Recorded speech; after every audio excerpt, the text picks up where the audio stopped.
In today's episode of the Pathfund Presents podcast, I got a very interesting guest here with me today. I'm with MacKenzie Wilson, and he's heading over from the folks over at SingleKey. Basically, the website says it clear, risk-free renting, finally. And today we want to really talk about SingleKey, what it's all about, who they're serving, and also how MacKenzie's thinking about growth for the company. He comes with a very interesting angle to the conversation. He's a director of customer engagement and experience. So we really want to understand his perspective on how he's working together with the folks over in growth. So MacKenzie, welcome to the show. Well, thank you, Lucas. Thank you for having me. Sure, yeah. So maybe give people like a brief overview. What is SingleKey all about in your own words? Yeah, for sure. We're essentially a toolbox for do-it-yourself landlords and property managers to take the risk out of renting with tenants. I actually were able to flip the script on that too and bring a tenant-first offering as well for them to find the next rental through the ability to bring their credit score directly to the landlord when they apply on properties. But essentially, we do a digital application, a comprehensive report, including a credit score. We also do free rent collections. We can automate that month over month.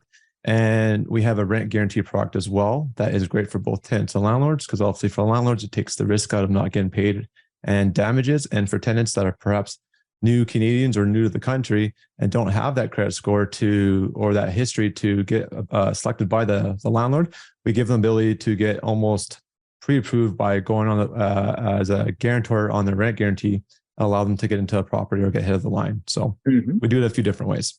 Gotcha. Now, would you say this is for every type of homeowner, or is there like sort of a specific scale that they would need to have that it makes sense? Or maybe tell us about sort of like a sweet spot user. Yeah. So our demographic is just slightly the majority, or our majority of our users for sure is the mom and pop landlord. So this is someone who has maybe one or two rentals. They probably do this on the side. They have a full-time job.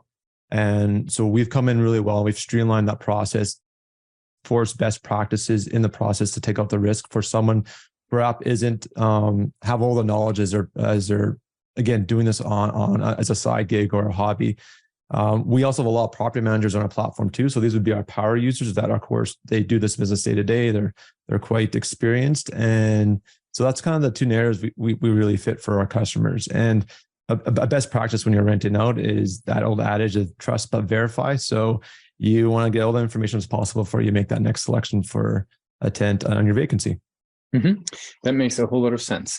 Now, how do these guys learn about SingleKey? Like, how would you describe their journey? What are the channels that they're walking through? Yeah, for sure. So that's how I got involved at SingleKey. So prior to my coming on as a director at SingleKey, I run the largest Facebook group in Alberta for landlords called the Alberta Landlord Community.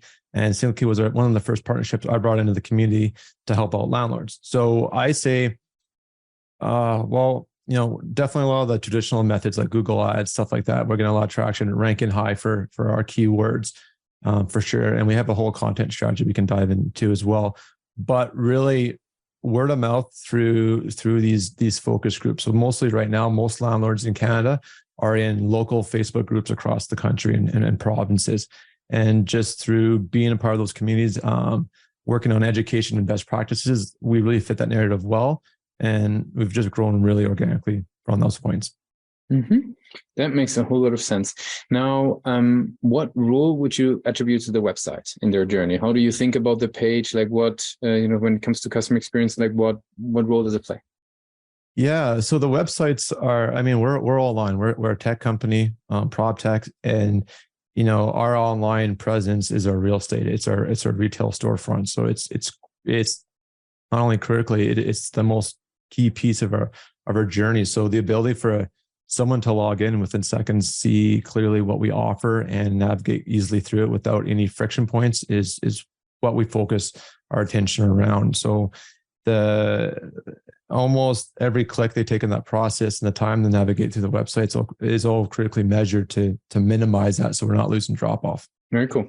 Now, is there something that you consider sort of like a strength of the page versus where do you see room for improvement, maybe moving forward?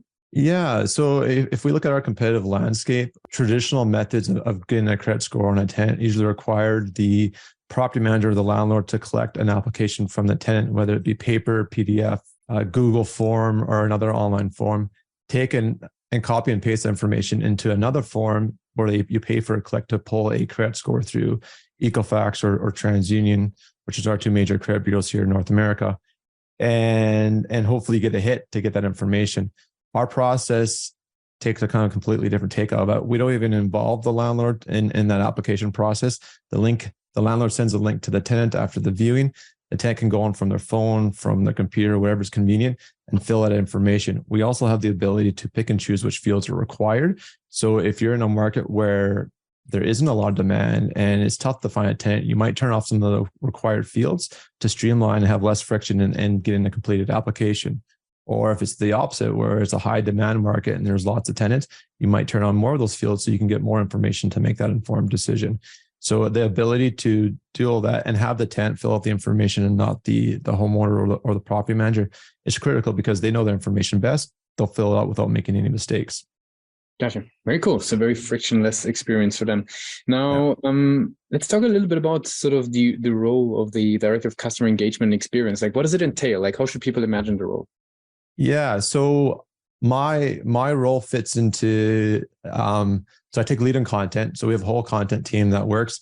I'm also personally a landlord and a real estate investor myself. So I live and breathe the business. So I'm very at the ground level and living and breathing it. So I will provide direction and guidance on all the content pieces that we make.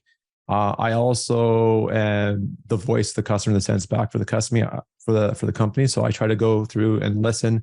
I'm active in Facebook groups. I do conversations like what we're doing right now, and just again trying to understand where the customer's at to make sure that we're aligned with their needs and not going in a direction that's counterintuitive. The other side of that then too is just from my involvement in the industry for a while now. I drive strategic partnerships, but I think that might be more so of an inherent need of wearing multiple hats at a startup. Very cool. Now, I'd like to switch gears a little bit, and sort of as we slowly approaching the end of the interview, I would love to throw some rapid fire questions at you. Are you ready for those? All right, let's do it. Very cool. What would be the last book or the last podcast that you listened to or was reading? Oh, good question. Last book that I read is Who Not How by Dan Sullivan. Mm-hmm. What's the one single thing that your company is focused on the most at the moment? Oh, we're rebuilding our apps and processes. So it's I know it's rapid fire, but landlords and tenants, it's a mutually beneficial relationship.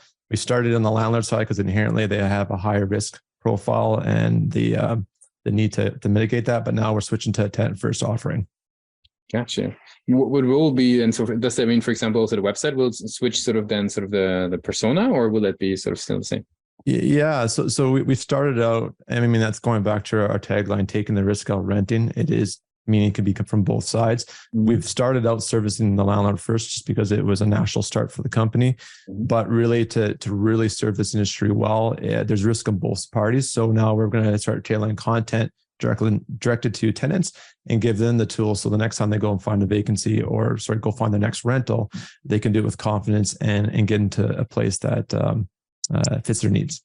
Very cool. If there would be no boundaries in tech and you have a magic wand, what's the one thing that you would fix for your role as a marketer? We're in a heavily regulated market. I would like to see some changes that would improve the transparency of perhaps removing the bad actors and apples in our industry. That's more of a compliance than a marketing question. Very good. And for the very last question, if today would be your very first day joining the company, what's the one advice you give yourself? Move fast and be okay with making mistakes and fixing them quickly. It's you can either study and analyze to death, or you could be quick and try something. If it doesn't work, move on. And the ability to iterate quickly with changes is what I think I love about startups. Mm-hmm. Very cool. So, MacKenzie, I really appreciate you took the time with us today to be guest on Pathwing Presents. I want to give you the very last word. If somebody will be forgetting all that we discussed about SingleKey, what's the one thing that people should remember? Well, if it comes to this landlord-tenant relationship, it's mutually beneficial. I think most people see it as more of an adversarial relationship from the mainstream news and media. And if we can get more good tenants matched with the good landlords, we're really trying to help the affordable housing issue in our country, in Canada here. But I'm sure it's not only Canada-wide, but probably a lot of the major countries right now are suffering from similar issues. So That's the whole goal. Make it work for everyone. Very good. Thanks a lot for being a guest on Pathway Presents. Thank you very much.